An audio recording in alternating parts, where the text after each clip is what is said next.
Mr. Flood's Party by Edwin Arlington Robinson.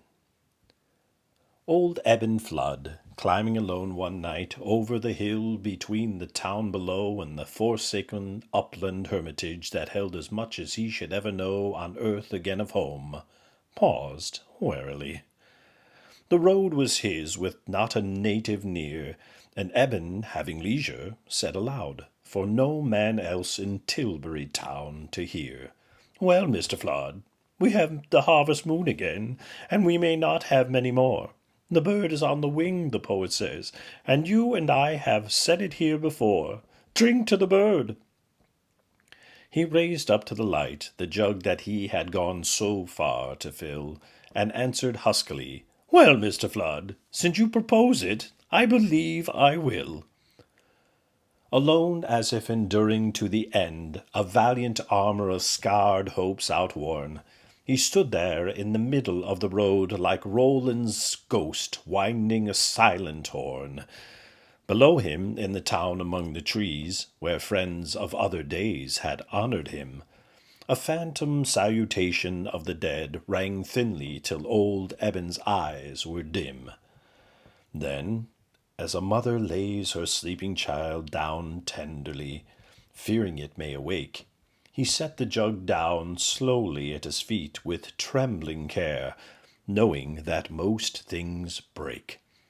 And only when assured that on firm earth it stood, as the uncertain lives of men assuredly did not, he paced away, and with his hand extended paused again.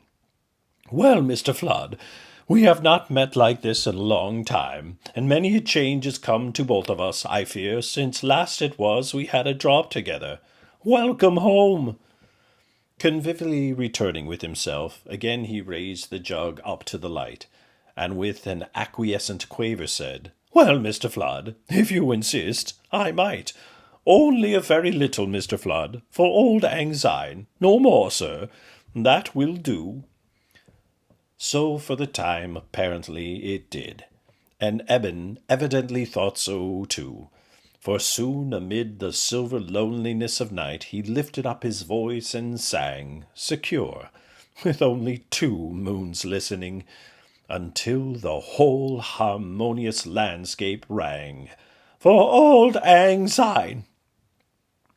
The weary throat gave out, the last word wavered, and the song being done, he raised again the jug regretfully and shook his head, and was again alone. There was not much that was ahead of him, and there was nothing in the town below, where strangers would have shut the many doors that many friends had opened long ago.